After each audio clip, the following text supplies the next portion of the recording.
Hello friends, আমি সোমা গড়াই। তো আজকে তোমাদের হাইওয়ের ক্লাস হচ্ছে। তো হাইওয়ের আমি দুটো টপিক নিয়ে আলোচনা করব, গ্রেডিয়েন্ট আর স্টপিং সাইড ডিস্টেন্স বা সাইড ডিস্টেন্স নিয়ে। তো ফার্স্টেই চলে যায় গ্রেডিয়েন্ট কি। The slope of a road pavement in longitudinal direction is called grade or gradient. It may be expressed either as a ratio of rise or fall in a specified horizontal distance. তার মানে gradient হচ্ছে একটা slope, যে স্লোপটা লংজিটিউডাল ডাইরেকশনে থাকে বা দেওয়া হয়, সেটা হতে পারে আপ অথবা ডাউনগ্রেড, মানে রাইজ অথবা ফল যেটা হচ্ছে, এবং তার সাথে যে হরিজন্টাল ডিস্টেন্স তার যে রেশিও, তাকে বলা হচ্ছে gradient. When a road ascend 1 meter in every 16 meters horizontal distance, it is called 1 in 16 upgrade or 6.25% upgrade. Similarly, if the road descend 1 meter in every 20 meters horizontal distance, it is called 1 in 20 downgrade or 5% downgrade. তার মানে যদি 16 metre যায়, গিয়ে আমাদের যদি 1 মিটারের যদি up থাকে বা অ্যাসেন্ড থাকে, তখন সেই গ্রেডটাকে বলবো কি আমরা 1 in 16 গ্রেডিয়েন্ট, অথবা বলতে পারি 6.25% আপগ্রেড। আর যদি ডাউন হয় তখন সেক্ষেত্রে বলবো down gradient. The gradient of a road depends upon the nature's of traffic, nature's of ground and rainfall of the locality. তাহলে গ্রেডিয়েন্টটা কেমন হবে সেটা পুরোপুরি ডিপেন্ড করছে কার ওপর, কীরকম ট্রাফিক আছে সেই রোডটার ওপরে, এবং সেই গ্রাউন্ডটা কীরকম এবং রেনফল কেমন হয় তার উপরে কিন্তু পুরোপুরি ডিপেন্ড করছে যে কীরকম গ্রেডিয়েন্ট হবে।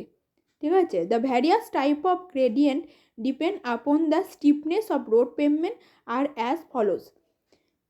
আমরা এবার গ্রেডিয়েন্টগুলো সম্পর্কে পড়ে নেব। ঠিক আছে। সেইগুলো পুরোপুরি ডিপেন্ড কিসের ওপর ডিপেন্ড করে করা হয়েছে? স্টিফনেস অফ রোড, কতটা রোডটা স্টিপ তার উপরে কিন্তু ডিপেন্ড করে আমাদের গ্রেডিয়েন্টটা ভাগ করা হয়েছে। তো ফার্স্টেই চলে যাব মিনিমাম গ্রেডিয়েন্ট। মিনিমাম গ্রেডিয়েন্টটা হচ্ছে an essential which has to be provided in the longitudinal direction of a road pavement for the purpose of easy drainage of rainwater is called minimum gradient. Minimum গ্রেডিয়েন্টটা হচ্ছে যেটা essential, ঠিক আছে, যে গ্রেডিয়েন্টটা আমাদেরকে দিতেই হবে যে কোনো রোডের ক্ষেত্রে, এবং সেটা এতটাই একটা অ্যামাউন্ট করাই আছে, ঠিক করা আছে, সেই ততটা অ্যামাউন্ট কিন্তু দিতেই হয়, এবং সেটা এসেন্সিয়াল। আর সেটা ড্রেনেজের জন্যই কিন্তু দেওয়া হয়ে থাকে। এ minimum gradient of 1 in 250 or 4% for flexible pavement and 1 in 300 or 0.33% for concrete road is desirable to provide longitudinal drainage. তাহলে ড্রেনেজের জন্য আমাদের কিন্তু এটা ফিক্সই আছে যে আমাদের ফ্লেক্সিবল পেমেন্টের ক্ষেত্রে 1 in 250 আর 1 in 300 কিন্তু দিতেই হবে কংক্রিট রোডের ক্ষেত্রে, এটা একদম ফিক্স আছে। এর থেকে কিন্তু আমরা কম দিতে পারবো না, এটা মিনিমাম গ্রেডিয়েন্ট দিতেই হয়। এবার কোনো কোনো ক্ষেত্রে আমাদের যে স্টিফনেস অফ রোড তার উপর ভ্যারি করে আমাদের গ্রেডিয়েন্টগুলো অনেক ক্ষেত্রে চেঞ্জ হয়ে থাকে। তো তারপরে পড়বো maximum or limiting gradient. The steepest gradient which is to be permitted on the road is called maximum or limiting gradient. সব থেকে বেশি যে গ্রেডিয়েন্ট আমরা ব্যবহার করে থাকি তাকে ম্যাক্সিমাম অর লিমিটিং গ্রেডিয়েন্ট বলে থাকি। এরপর পড়বো average gradient. The total rise or fall between any 2 point chosen on the alignment divided by horizontal distance between 2 point is call হচ্ছে অ্যাভারেজ গ্রেডিয়েন্ট। তাহলে টোটাল যে রাইজ এবং ফল, একটা given amount length নেওয়া হয়েছে, তার মধ্যে যে রাইজ ফল সেটা এবং তার যে হরিজন্টাল ডিস্টেন্স সেটা দিয়ে আমরা যখন ভাগ করে দেবো, তখন আমরা পেয়ে যাব সেই দুটো পয়েন্টের মধ্যে যে গ্রেডিয়েন্টটা হচ্ছে সেটা হচ্ছে এভারেজ গ্রেডিয়েন্ট। এরপরে পড়বো ruling gradient. The suitable gradient which may be normally provided in the alignment of a road and in such a way that the vehicle may negotiate long stretches of the gradient without much fatigue is known as ruling gradient. তাহলে এটা একটা suitable gradient যেটা আমরা normally use করে থাকি রোডের ক্ষেত্রে, তাকে বলা হচ্ছে রুলিং গ্রেডিয়েন্ট। এরপরে পড়ব exceptional gradient. The gradient less than minimum gradient and more than maximum gradient is called exceptional gradient. মানে এক্সেপশনাল যেসব কেস সেখানে আমরা এক্সেপশনাল গ্রেডিয়েন্ট দিয়ে থাকি। আমাদের যে মিনিমাম গ্রেডিয়েন্ট আছে সেই মিনিমাম গ্রেডিয়েন্টের যদি কম হয় অথবা ম্যাক্সিমাম গ্রেডিয়েন্টের যদি বেশি হয় সেক্ষেত্রে আমরা এক্সেপশনাল গ্রেডিয়েন্ট ইউজ করে থাকি। কোনো কোনো ক্ষেত্রে দেখা যায় কি যে মিনিমাম গ্রেডিয়েন্ট ততটা প্রোভাইড করা সম্ভব হচ্ছে না, সেখানে আমরা মিনিমাম যে গ্রেডিয়েন্ট তার থেকেও কম আমরা গ্রেডিয়েন্ট দিয়ে থাকি, অথবা যে ম্যাক্সিমাম আমাদের গ্রেডিয়েন্ট থাকে সেই ম্যাক্সিমাম গ্রেডিয়েন্টেরও বেশি কিন্তু প্রোভাইড করতে হয়, সেই গ্রেডিয়েন্টটাকে বলবো এক্সেপশনাল গ্রেডিয়েন্ট। মানে এক্সেপশনাল কেসে এই গ্রেডিয়েন্টটা প্রোভাইড করতে হয়। Maximum length of an exceptional gradient should not exceed 60 metres in 1 kilometre road lane. তাহলে আমরা 60 মিটার এভরি 1 কিমি রোডের ক্ষেত্রে দিতে হবে, এর থেকে কিন্তু বেশি দেওয়া যাবে না। ঠিক আছে, মানে ম্যাক্সিমাম বলে দিয়েছে। ঠিক আছে, শুড নট এক্সিড মানে এর কিন্তু বেশি হওয়া যাবে না। The exceptional gradient becomes necessary to avoid deep cutting. তাহলে আমরা ডিপ কাটিংকে যদি অ্যাভয়েড করতে চাই সেক্ষেত্রে এক্সেপশনাল গ্রেডিয়েন্ট ইউজ করে থাকি।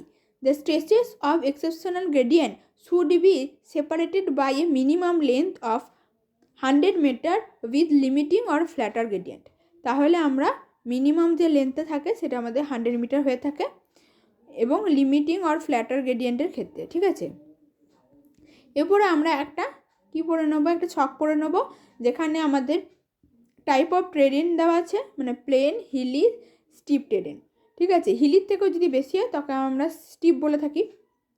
তো রুলিং গ্রেডিয়েন্ট আছে, লিমিটিং আছে এবং এক্সেপশনাল, এই তিনটে গ্রেডিয়েন্টকে আমরা পড়ে নেব। প্লেনের ক্ষেত্রে যখন রুলিং গ্রেডিয়েন্ট হচ্ছে 1/30 মানে 3.3%, লিমিটিংয়ে হয়ে যাবে 1/20 মানে 5%, আর এক্সেপশনাল হবে 1/15 মানে হচ্ছে 6.7%। হিলসে রুলিং হবে 1/20 মানে 5%, লিমিটিং হচ্ছে 1/17 মানে 6%, আর এক্সেপশনাল হয়ে যাবে 1/14 মানে 7%। আর স্টিপ টেরেনের ক্ষেত্রে হবে কি 1/17 মানে 6%, 1/14 মানে 7%, আর এক্সেপশনালে হয়ে যাবে কি 1/12.5 মানে 8%। মানে দেখো প্লেনের ক্ষেত্রে কিন্তু আমাদের গ্রেডিয়েন্টের 3.3, 5, 6.7, আর হিলের ক্ষেত্রে কিন্তু গ্রেডিয়েন্টটা বেশি হচ্ছে যেহেতু এটা আমাদের আপ গ্রেডিয়েন্ট, সেই হিসাবে আমাদের গ্রেডিয়েন্টটাও কিন্তু বেশি 5, 6, 7। আবার স্টিপে আরও বেশি 6%, 7% এবং 8%। তাহলে স্টিপনেস অফ রোডের ওপর কিন্তু পুরোপুরি ডিপেন্ড করছে আমাদের গ্রেডিয়েন্টটা। একটা নোট লিখে রেখেছি, when the rainfall is more, flatter gradient should be provided in the side drain and the road. যদি রেনফল বেশি হয় তখন আমাদের কি করতে হবে, ফ্ল্যাটার গ্রেডিয়েন্ট প্রোভাইড করতে হবে সাইড ড্রেনের কাছে। ঠিক আছে, the road mean for slow moving traffic only must not have very steep gradient. যদি স্লো মুভিং ট্রাফিক থাকে মানে ভেহিকেল যদি স্লো মুভিং ভেহিকেল হয়ে থাকে সেক্ষেত্রে আমাদের কিন্তু বেশি স্টিপ গ্রেডিয়েন্ট ব্যবহার করা যাবে না। Sometimes steeper gradients are provided to avoid deep excavation and long ডেটোর।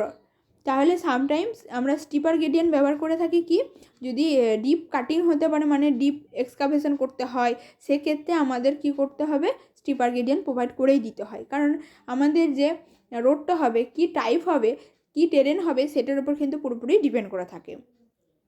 Generally ruling gradient is adopted for design purpose. Design purpose আমরা কিন্তু রুলিং গ্রেডিয়েন্টকেই কিন্তু জেনারেলি অ্যাডপ্ট করে থাকি। তারপরে চলে যাবো side distance. The length of a road visible two A driver clear of objects while driving a vehicle is known as side distance. তাহলে কি বলছে, একটা ভেহিকেল যখন যাচ্ছে তখন সেখানে যে ড্রাইভারটা থাকছে সেই ড্রাইভারটা যতটা লেন্থ অবধি কী করতে পারছে, দেখতে পাচ্ছে সাইড। ঠিক আছে, সাইড নয়, সাইড মানে কতটা পরিমাণে সে দেখতে পাচ্ছে, কতটা ডিস্টেন্স সে দেখতে পাচ্ছে, সেটাই হয়ে যাচ্ছে আমাদের মানে ক্লিয়ারলি কোনো অবজেক্ট যতটা ডিস্টেন্স অবধি দেখতে পায় সেই ডিস্টেন্সটাকে বলা হচ্ছে কি side distance. It depends upon height of the side of the diver above the road surface when the vehicle is moving on a level stretch, on a horizontal curve or on the incline of a vertical curve. এটা পুরোপুরি depend করে ড্রাইভারটা কতটা উঁচুতে আছে, ঠিক আছে, তার লাইন অফ সাইটটা কতটা উঁচুতে, হ্যাঁ, তারপর রোড সারফেসের ওপর ডিপেন্ড করে এবং যে অবজেক্ট আছে তারও হাইটের ওপর কিন্তু ডিপেন্ড করে। এবং যে কার্ভগুলো দিয়ে সে পাস করছে সেই কার্ভগুলো যেমন হরিজন্টাল কার্ভ না ভার্টিক্যাল কার্ভ না ইনক্লাইন্ড না স্ট্রেট, সেগুলোর ওপরে কিন্তু পুরোপুরি ডিপেন্ড করে। The standard height of the line of sight of driver above the road surface is taken as 1.2 metre. তাহলে আমাদের ড্রাইভারের যে আয়ের যে আমাদের লাইন অফ সাইট, সেই লাইন অফ সাইটটা হয় 1.2 মিটার উঁচুতে। The sight distance are of the following types. এর মধ্যে আমরা 3 রকমের সাইড ডিস্টেন্স পড়ব, stopping sight distance, intermediate sight distance আর ওভারটেকিং সাইড ডিস্টেন্স। প্রথমেই চলে যাবো স্টপিং সাইড ডিস্টেন্স। এটার আরেকটা নাম হচ্ছে non passing or non overtaking sight distance. The minimum side distance required by the driver of a vehicle traveling at a given speed to bring his vehicle to a stop after an object on the carriageway becomes visible is called stopping side distance. It is also called absolute minimum side distance or non-passing or non-overtaking side distance. The minimum stopping side distance is equal to the sum of reaction distance and braking distance. তো stopping side ডিস্টেন্সটা কি distance? তো side distance মানে যতটা পরিমাণে কোনো driver অবজেক্টকে দেখতে পাচ্ছে, ঠিক আছে। তো স্টপিং সাইড ডিস্টেন্স মানে ড্রাইভার যখন মুভ করছে কোনো একটা রোডে, তখন ওই দিকে কোনো একটা যদি অবজেক্ট থাকে, সেই অবজেক্টটা দেখার পর কিছুটা ডিস্টেন্স চলে যাবে সে, কারণ সে অবজেক্টটা দেখার পর ব্রেকে হাত দেওয়ার আগে প্রথমে কিছুটা সে কিন্তু ভাববে যে ব্রেকটা তাকে প্রেস করতে হবে, তার জন্যে সে কিছুটা এগিয়ে যাবে। তারপরে ব্রেক দেওয়ার সঙ্গে সঙ্গে কিন্তু কোনো গাড়ি থেমে যায় না। ব্রেক দেওয়ার পর কিছুক্ষণ পর মানে কিছুটা চলে যাওয়ার পর কিন্তু সেই গাড়িটা স্টপ হবে। তো এই ডিস্টেন্সটা সেই ডিস্টেন্স যে ডিস্টেন্সটা হচ্ছে কি টোটাল ডিস্টেন্স, মানে কোনো অবজেক্ট দেখার পর এবং ব্রেকটা প্রেস করার পর যে ডিস্টেন্সটা ও কিন্তু যাওয়ার পর অবজেক্টের সাথে তার কোনোভাবেই ওভারটেক করছে না, অথবা ওই অবজেক্টের সাথে এই ড্রাইভারের মানে এই গাড়িটার কোনোভাবেই অ্যাক্সিডেন্ট হচ্ছে না। তো একটা মিনিমাম ডিস্টেন্সে গিয়ে ঠিক অবজেক্টের আগে গিয়ে থেমে যেতে হয়। সেই টোটাল ডিস্টেন্সটাকে বলা হচ্ছে স্টপিং সাইড ডিস্টেন্স বা নন পাসিং। এটা কিন্তু পাস করবে না, ঠিক ওই অবজেক্টের আগে গিয়ে স্টপ হয়ে যাবে। আর নন ওভারটেকিং, যেহেতু ওভারটেকও করছে না, আমরা ওভারটেকিংটা আলাদাভাবে পড়বো, সেটাকে পাসিং সাইড ডিস্টেন্স। মানে ওভারটেকিং মানে হচ্ছে কি কোনো অবজেক্টকে দেখার পর সেই অবজেক্টটাকে কতটা ডিস্টেন্স পর গিয়ে সেটা ওভারটেক করে সে আবার মুভ করছে। সেই ওভারটেক যখন করবে তখন সেটা ওভারটেকিং সাইড ডিস্টেন্স বা পাসিং সাইড ডিস্টেন্স হয়ে যাবে। যেহেতু ওভারটেক করছে না, অবজেক্টটা দেখার পর সেই অবজেক্টটা সাথে যাতে কোনোভাবে কলিশন না হয় তার জন্য অবজেক্টটার ঠিক আগে গিয়ে বা অবজেক্টটাও যদি মুভ করে, হ্যাঁ, কোনো ভেহিকেল যদি আসে ঠিক যাতে ওই ভেহিকেলটার সাথে ওইভাবে কোনোভাবেই কলিশন না হয়, তাহলে যে ডিস্টেন্সটা ও ট্রাভেল করে যাচ্ছে এবং যে ডিস্টেন্স অবধি সে দেখতে পাচ্ছে যে অবজেক্টটা আছে এবং সে ভাবনা চিন্তা করার পর ব্রেকটা প্রেস করতে তার যতটা ডিস্টেন্স কভার হয়ে যাচ্ছে সেই টোটাল ডিস্টেন্সটাকে বলা হচ্ছে স্টপিং সাইড ডিস্টেন্স। তো এরপর আমরা পড়বো কি, আমরা ওভারটেকিং সাইড ডিস্টেন্স পড়বো, কিন্তু আজকে স্টপিং সাইড ডিস্টেন্স অবধি আজকে ক্লাস থাকবে, ঠিক আছে। নেক্সট ক্লাসে আমরা আর দুটো পড়ে নেবো সাইড ডিস্টেন্স, ইন্টারমিডিয়েট আছে এবং ওভারটেকিং দুটো সাইড ডিস্টেন্স আছে। তো আজকে এই অবধি থাকবে। তো সাইড ডিস্টেন্সটা পুরোটা কমপ্লিট করে দিই। For the purpose of measuring the stopping sight distance or visibility ahead, Indian road Congress suggested that height of line of sight of driver above the road surface as 1.2 meter and the height of object as 15 centimetre above the road surface. তো যে আমাদের side distance যেটা আমরা পড়লাম সেই ডিস্টেন্সটার ক্ষেত্রে মানে কোনো অবজেক্টকে পুরোপুরিভাবে দেখার জন্য আমাদের যে ড্রাইভার সে ড্রাইভারের হাইটটা হতে হবে 1.2 metre above the road surface, আর হাইট অফ অবজেক্ট হতে হবে 15 centimetre above the road surface, তবেই কিন্তু অবজেক্টটাকে ভালোভাবে ড্রাইভার কিন্তু দেখতে পাবে। The stopping sight distance of a vehicle for Indian highways is given by s equal to 0.28 VT plus 0.0 v square by N.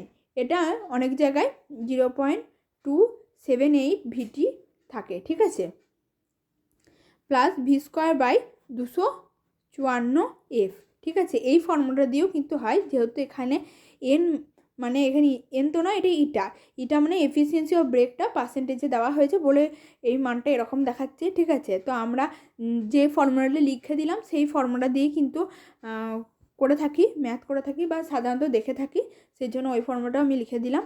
তো ভি হচ্ছে কি speed of vehicle in kmph মানে কিলোমিটার পার আওয়ারে, আর T হচ্ছে brake reaction time in second, আর এটা হচ্ছে কি এফিসিয়েন্সি অফ ব্রেক ইন পার্সেন্টেজে দেওয়া থাকে। ঠিক আছে, আজকে দুটো টপিক নিয়ে আলোচনা করা হলো। তো আমি অল্প অল্প টপিক নিয়ে আলোচনা করছি। তো নেক্সট ক্লাসে আমি ইন্টারমিডিয়েট সাইড ডিস্টেন্স আর আমাদের ওভারটেকিং সাইড ডিস্টেন্স নিয়ে আলোচনা করব, ঠিক আছে। এরপরে কার্ভ আছে, তারপরে যখন টেস্টে আসবো তখন হাইওয়ের যে টেস্ট মানে বিটুমিনের টেস্টগুলো নিয়েও কিন্তু আলোচনা করে দেবো। তোমরা যদি আমাদের চ্যানেল নতুন হয়ে থাকো প্লিজ আমাদের চ্যানেলটি সাবস্ক্রাইব করো, বন্ধুদের মধ্যে শেয়ার করে দিও, আর ভিডিওগুলি যদি ভালো লাগে লাইক করো। নমস্কার।